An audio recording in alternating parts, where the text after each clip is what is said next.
Spokane, we are live. All right, welcome everyone to the Board of Regents Student Affairs and Student Life Committee. Want to let everyone know that we are live over YouTube, and also welcome my colleague Shane Wright. We have a couple of informational presentations today, and so let's start with item number one, the Power of Nine, the 50th anniversary of Title IX. Shelby McKay, Associate Director of Athletics for Staff and Student Athlete Development, is joining us to run us through. Go ahead.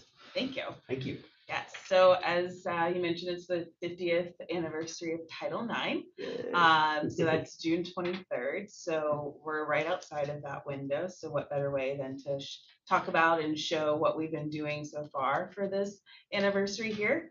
So we titled our campaign The Power of Nine. It represents our student athletes in our 9 sports and also our just the 9 in general around Title IX. So we started off with this video that we showed at a women's basketball game.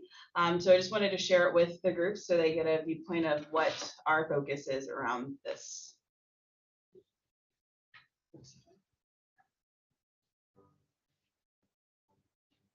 Did you know that Title IX is turning 50 years old this summer? Did you know that coaches and student athletes at Washington State University played a key role in helping women play college sports across the entire country? Blair, Durant, Egger, Sainholtz, Washburn. They all blazed the path. I never would have dreamed there would be the high quality of women's intercollegiate athletic programs that we see today. And they were just like me at one time. I love to play. I can run fast and jump high. It makes me feel strong. Look at her. I'm pleased that Cammie's testifying here today as part of the esteemed panel. Go Cougs. She is strong, she is confident, she handles both victory and defeat. Athletics have helped give her strength by being part of a team. There are many others like me that look at her to inspire the next generation. The Washington State community is committed to providing women with the opportunity to compete and elevate our 9 sports programs. From the classroom to the field, court, pool, and track, into the community. Because of her, I want to compete too. Together, they are empowering future generations of Cougs. Together, we will achieve what was once defined as impossible.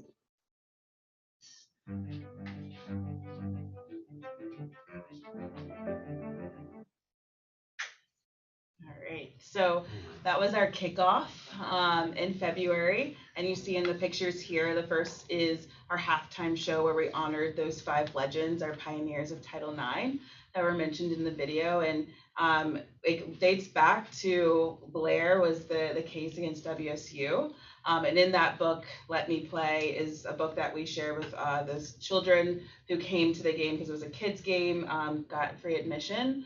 But it was really great to have all of the pioneers back, and Karen Blair actually spoke to our athletic department and talked about the case and just what it meant to her and the progression, and to just compare to where we were then to where we are now. So we've done a lot to kind of focus our student athletes on that education. So they formed the 9 with our athletic staff and family members as well, right on the court. So with that, we had to explain, why are we doing this? What's the value of this? So we have a few programs that I wanted to focus on here to share what we shared with them. So first we had the Women's Empowerment Forum. This was back in March 8th, and this is the 3rd time we've done this since I've been here, and this was the first time we were able to do it in person. So what better way to have our rowing coach and Marcia Sainholtz, who was one of the pioneers that we honored at the game in the Title IX campaign. She's a Hall of Fame recipient and was a former administrator within the department and a former coach. So we invited our women's student athlete primarily to this event and campus partners as well to provide networking opportunities, but also to hear Marcia's story and really empower student athletes to kind of follow their dreams, understand what women have done in the past to get to where they are now. Here, Marcia is a sports-focused leader, but she still is able to educate a lot of women in the room about how they can elevate, especially in male-dominated industries. So it was really powerful for our women athletes to hear her story, and also the back and forth between her and Jane, because Jane worked for her when Jane started here, and it was really great to see the empowerment that Marcia gave Jane. Now to see her being a top rowing coach and going to the NCAA tournament every year, championship for rowing, has been really remarkable. So that was really a great opportunity to educate our student athletes. And then, like I said, we educated our staff by featuring Karen Blair. And so just moving forward for the rest of the year, because this is not over yet, pay attention to June 23rd. There'll be announcements then. With the campaign in general, it's a lot focused on fundraising and education. So from the fundraising standpoint, we're fundraising for our women's sports, which hasn't been a highlight in most of college athletics, so really specifically focusing on that. So it's been great for our Cougar Athletic Fund to really focus on finding donors to bring in funds to what they need, and their excellence funds, and the future of women's sports will be elevated because of this campaign. So more to come then, and then we'll kind of wrap up a lot in September with our Hall of Fame. So wait for that announcement too, so I won't spill too many beans there. But campus has done a lot around Title IX, so I want to give credit to that too, because it's been really great that it hasn't just been us, because it's impacted more than just college athletics. That's what I've got. Any questions? Great. I would be curious to hear what it's looked like on other campuses, as you just mentioned, if you have any more thoughts or could expand on that. Within WSU or? Yeah. Yeah, most of them have been system-wide, and I think there's been a few global. So there have been a lot of virtual ones. The biggest one that I can think of is the Alumni Association doing the leadership symposium that they do every year. And they featured actually most of our pioneers. So Marcia, Jeannie Eggert, Sue Durant was on that one, and then a few student athletes from soccer was on that too. So that was pretty powerful to be able to have that platform a lot across the system, but then also the alumni to hear those stories too. And then civil rights and CCR, they have done a lot with education as well to focus on Title IX as a whole. So move beyond what they normally do with Title IX with sexual assault and violence prevention, but talk about just the general history. Now, this is something that's being also celebrated throughout the Pac-12 as well, and throughout other conferences and so. Yeah, at the women's basketball Pac-12 tournament, there was a lot about Title IX there. So they featured pioneers from all of the teams, and then women athletes, just success stories. I'm not sure what they're doing for June, but I know that was the big highlight back in March. That's great. Wow. That's Very really nice. cool. The video you started with was great too. I know, it was very powerful. Right in So theme. it had to be Pat's daughter. I Yeah, guess. that was Pat's daughter. Yeah. Very cool. She did a great job. Yeah. She did. Yeah. How old is she? I should remember this. I'm not gonna butcher it, so. Okay. No. Well, great. Yeah, I think we can move on to the next item. Next item, community building through affinity-driven spaces and programs. Ellen Taylor, interim vice president for student affairs and assistant vice chancellor of student affairs. Thank you. So our presentation today, and I've got my colleague Jim Moore here from WSU Spokane. We thought that we would mix it up a little bit and present to you all about essentially efforts to build community on our all of our campuses through affinity-driven spaces and programs. And when I talk about affinity-driven spaces and programs, we're really talking about, and really this is going to take off from some of the conversation this morning. Yeah. We're talking about our efforts to enable students to connect with the institution, partly through the identities that they bring to us. We know that students come to us with multiple identities. Many of those identities still developing, and they're still figuring out who am I and who do I want to be, and how do I want to move through the world. And so what we're doing is helping them find community and find that space where they feel seen, which is really critical. And again, thinking about retention efforts and students feeling connected and attached to the institution. For many of our students, the affinity-driven spaces and programs, and I'm using spaces broadly, some of these are physical spaces, some of them are virtual spaces, and some of them are sort of spaces in a more abstract sense of just where communities exist. And for many of them, these spaces, and I think about in athletics, this is true for our student athletes, there are spaces that where they find people who look like them and think like them and have similar experiences as them, those often become kind of their living room of their experience with WSU. And so that's a lot of what we just want to highlight what's happening on each of the campuses today in that sort of space. I don't need to do that. I need to do that. And how about if I do that? This is a little bit of what I was just talking about, actually. That sense of belonging and sense of attachment to the institution is really critical for students persisting, staying in college. And it also can support recruitment when we do it well, student recruitment, when we do it well and are able to communicate about it effectively. Again, going back to our conversations this morning. All of it is always so important, again, to honor and respect the multiple identities that students carry. And it varies from campus to campus, even in terms of what students bring and how that sort of plays out, just because each campus, again, as we were talking this morning in both conversations, campuses attract different students based on their location and the different kinds of feel that they have on their campus. I think that's pretty much all stuff I've already said.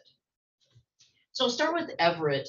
Although as I do that, I want to also point out, we talked about identity development and the fact that students, regardless of where they are in their life stage, for all of us, our identities and our sense of self develops over our lifespan. Certainly, if we think of traditional age students, they come to us at a very high point in development of identity. I think our campuses also develop over the trajectory in terms of how and what this kind of work looks like. Everett is our youngest campus. And so in some ways, they are still building this. And that said, they wanted to highlight their veteran support. And they have a dedicated space in their Student Success Center, staffed by a part-time hourly employee.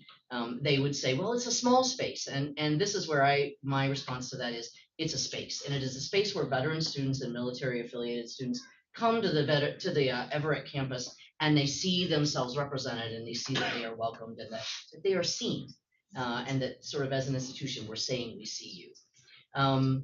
They are looking at expanding into broader equity-focused programming with additional resources, and I think that's sort of their plan over the next 2 to 5 years on the Everett campus. This is kind of, they're just getting started in some ways, which makes sense.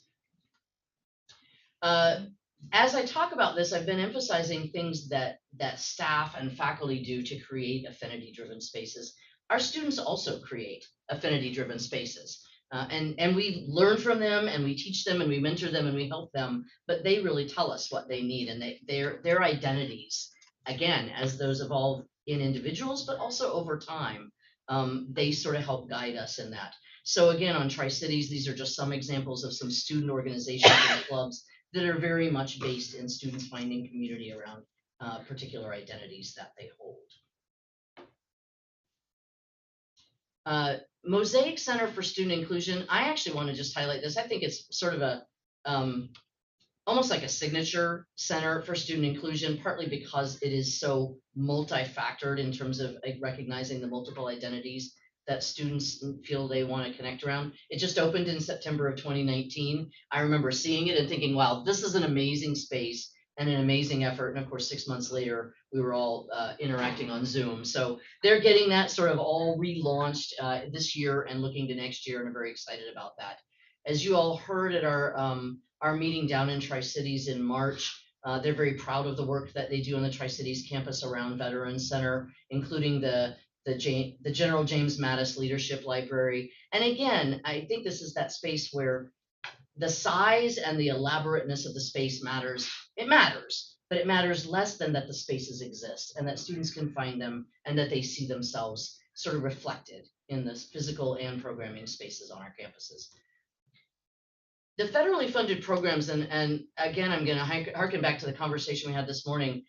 Well, I'll get to that when I talk about Pullman. Back up. Federally funded programs. Some of these are these TRIO programs. They're supported by federal dollars, federal grants. Even though they are very structured and they're very tied to a grant, which means they have to do certain things and report to the federal government that they've done those, they also become a living room for the students who participate in them. And so students will come out identifying, I was a TRIO student, and it helped me succeed when I was an undergraduate at whichever of our campuses. And one of the things I'll highlight is that WSU, and you all have heard this before, but WSU has, I believe, 18 TRIO programs across our campuses. We're very proud of that. That is a large number for an institution, and so we like to say it a lot. Oh, this is. This is you. Go move into Spokane. Jim, please. You get the next couple. So yes, I'm Jim Moore. I serve as the Vice Chancellor for Student Affairs here on campus. And then the Spokane Student Diversity Center, really that's the hub of a lot of our different activities and programs. And they really try to make it about all the different areas. So there's conversations around race, gender, sexual orientation, gender identity, religion, faith, or no faith at all, ability, disability, access. So they have those kind of things. So we recently put in a interfaith room for prayer and meditation, so students can reserve that space and go in and do what they need to. We've provided mats and different types of areas. We had a grant to help fund some of that from the Interfaith Youth Corps, which is a national group. We recognize like the Holi celebration, which is out of the Hindu tradition, and to provide that on campus. We also introduced a drag show. It was initially done virtually, and now we're doing them live and in person. So it brings in a different group that we don't typically see come on our campus. So it's been very important for that. The center also sponsors a lot of difficult dialogues. They do them every month. And in this particular case example, there's one on non-nuclear families. So what does that look like? How are families changed over time? And how we think about family, what does that look like? And they've had different things around prejudice. They've had it around anti-Asian hate, all these different types of things that are happening. So they try to keep it fresh and new.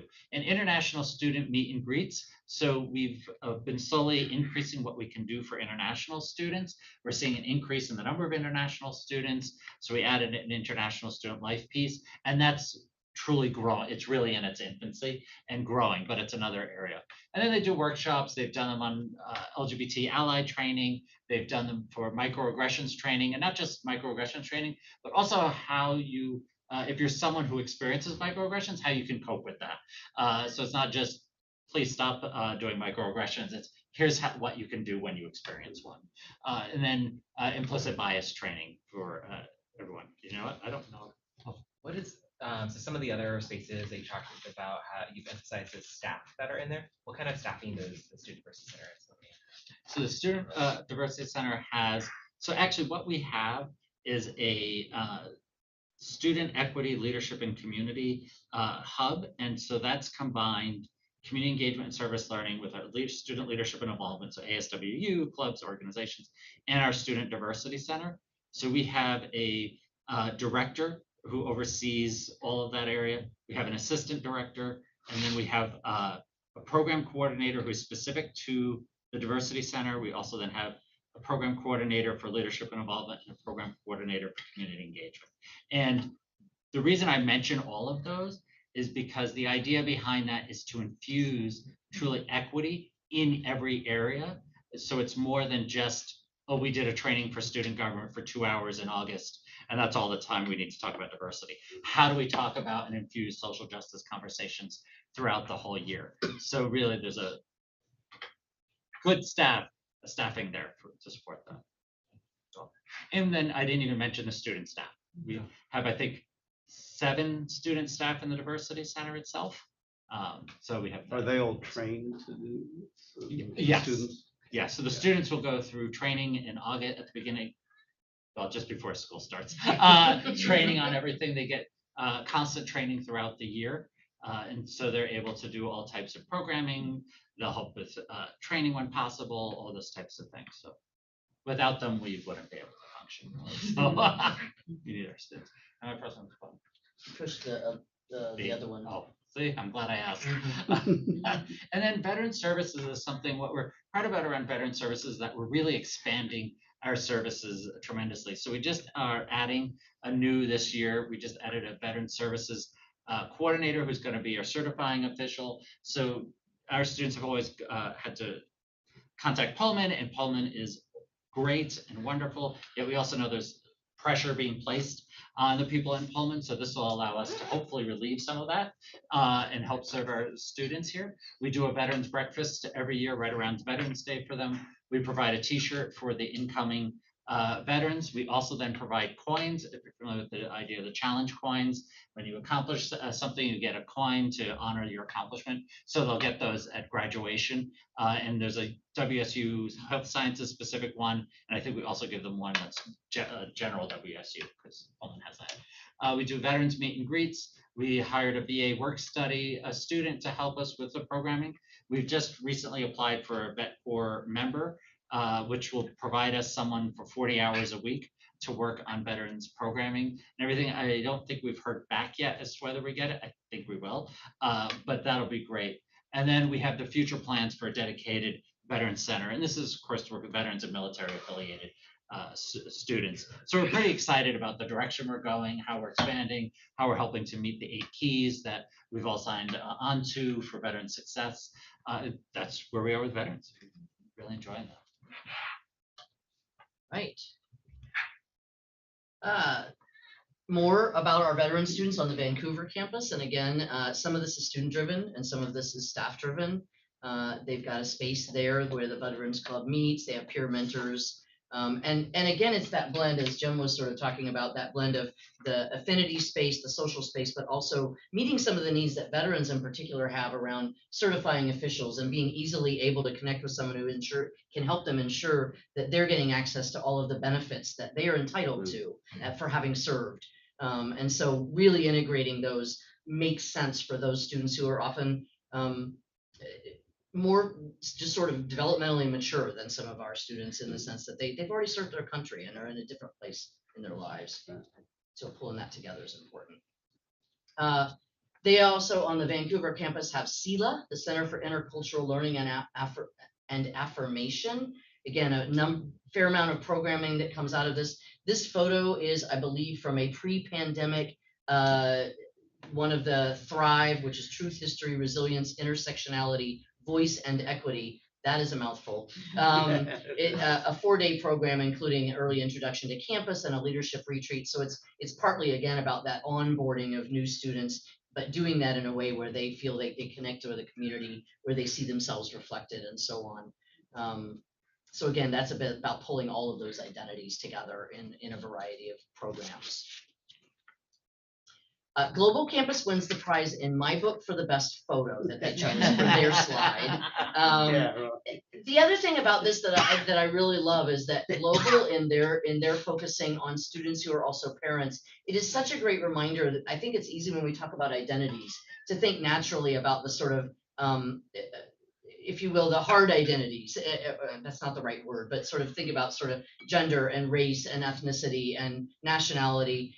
And maybe some of the others, and we've been talking about others that are sort of identities that one adopts, such as being a veteran and so on. But being a student who's also a parent is its own identity. And this is a special place where providing space for those students to come together, share ideas, share resources, share stories, support each other. And Global has done that really effectively. And you think about the fact that everything they do virtually, providing that space for students who are also parents to come together. An example of some of their programming, the bingo event, I have heard, was a huge success. And that occurred during the pandemic and was one of their sort of highlights in terms of some of the work that happened during the pandemic. Reading and craft hour to celebrate, of course, Dr. Seuss's birthday, because Dr. Seuss.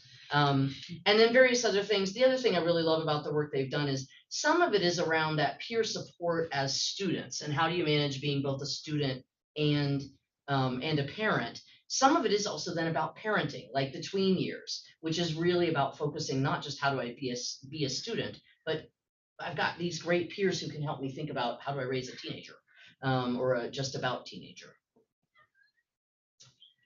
Pullman, as the largest and the oldest of our campuses, has the longest list of affinity-driven spaces, and that just is what it is. I think all of our campuses have really worked on developing, all of our bricks and mortar campuses have worked on developing gender inclusive spaces on our various campuses. So that may be gender inclusive restrooms and other spaces where folks can just go and be regardless of gender identity, gender expression. and I won't read the list, but you all can see that there's a lot of territory covered there. This is where I started to say earlier, talking about our federally funded programs for high impact practices that are very much focused on student success. These are some of the TRIO programs that are on our Pullman campus. I want to emphasize a couple of these were on the list that Dr. Davis was talking about this morning when he was talking about the programs. Those are TRIO programs. Some of them live in student affairs. Some of them live in the Division of Academic Engagement and Student Achievement. Doesn't matter. We collaborate and coordinate. And of course, students don't see those divisional lines. So these, again, are some of those federally grant funded programs where students not only get the academic support that they need, but also find that sense of place and community. And again, often talk about it as having been the living room for their time at WSU Pullman. Ton of programming that we do. This photo is from Lavender graduation from a couple of years ago. We were really excited when we found it and wanted to put it in there because we think it's such a beautiful example of the celebration that actually we're all getting ready to participate in this weekend in terms of watching students complete that degree. And it's really important. I'll be attending tomorrow evening the multicultural graduation celebration on the Pullman campus. Lavender grad happened a couple of weeks ago. And so it's about not just spaces, but also finding ways to help students celebrate with their communities that they've spent their time at our various campuses connecting with and building and creating as a sense of these are the people, these are the friendships I will take with me throughout my life. I do want to point out a couple things on this slide. La Bienvenida is a program that we're really proud of. It's on the Pullman slide. It has been on the Pullman campus for a couple of years. Long time. Okay, thank you. For several years. And it is actually an orientation and welcoming program that is conducted entirely in Spanish. And so it is certainly for some of our students for whom Spanish is a first language, perhaps, but also for their families, for whom Spanish may be their only language, or certainly their primary language. We are currently largely due to a generous donation from the Feltons, a family who is very interested in supporting this program. We are expanding this to the Tri-Cities and Vancouver campuses as we move into, I think, right this summer. So I just wanted to highlight that because I think it's a super special program that, again, supports that outreach to all of our students around the state of Washington in particular, and also recognizes the importance of their families in helping them get here, right, on board here, and kind of progress into being a WSU student and graduate. Okay, that is what we've got today. So questions? Can I add something? You may absolutely add something. And I just, don't know. when It's up to them. when I developed, when I put together the things for our campus, I was really selfish and focused on student affairs, and it just hit me that I didn't even mention our Native American Health Sciences Center, which is a phenomenal space. And I don't know if you've gone over there, it's being on campus, go there. It's fantastic. It has study space. It's rooted in all the Native traditions and connections to the land here, the river. So I encourage Is that here on the Spokane campus? Yes, Okay. yes. It's a beautiful space. Oh, wow. It's run by Naomi Bender, who has done a fantastic job with that. They do all kinds of programming. She's going to the different commencement ceremonies, and she's blanketing the Native American students who are graduating. So it's very active and does incredible amount of work. They also have the clinical simulation space that's Native American focused. It's the first one in the country at a university that's been developed here. So that's really powerful. And they're just opening up another room space as a community tribal connection space. So if tribes need to come on campus and do some work, they can come on campus and use that space. It's on the 4th floor of the Herb building. So it's all in the Herb building. And I strongly encourage you to go look at that space. Herb is under health education and sciences bill. Oh no, I just combined two buildings together. Herb is sorry, I didn't put you on the spot, but we don't know your acronyms. I remember. Yeah, you don't know your acracronyms either. Okay. Education and research building. That's what it is. Yes. I combined two different buildings. I feel badly that I can't attend the event tomorrow night. The multicultural graduation. Yeah, because I need to get back, to Seattle. But for the La Venida, I'm doing a little video for them. Good. So I'm gonna attend the dinner at the end of their Oh, day. good, yeah, So I'll be great, there for yeah, that. yeah. Raphael had contacted me about that, so, and I did a video for the Alliance. Yeah, just a welcome. Yes. Hi, glad you're here. So, yeah. Appreciate you doing that. I think it's really important also for our students to Oh, get yeah, to see definitely. Regents in those. No, in yeah, those spaces, I yes. remember, it just happened to be the, you know, it was a timing Mhm. thing that I would have attended. So hopefully next year I can, you know, go to that event as well. So, yeah, I agree. I think they need to see the presence. It's very important to see that. Yeah. Of all of us. Yeah. You know, all good stuff. I mean, I'm glad to see that there's spaces. I mean, I wish that had been the case when I was there. We kind of just met in oftentimes really in somebody's apartment or something, just to kind of talk at various times. But I'm glad to see that there's more thought being put into all these things. Well, and to that point, much of it is, universities learn from their students just like students learn from us. And so I think over the decades, if you will, Right. that has been, students have let us know we need this. And Right. certainly as a psychologist myself, I think about sort of how students develop that sense of belonging and having a space. It's important for our students to interact with folks from all walks of life, Right, if you will. exactly. It is also important for them to have spaces where they say, this is my community. Yeah. This is where I find that sense of connection with people who are most like me. Right. Yeah. I think that's very critical. Yeah.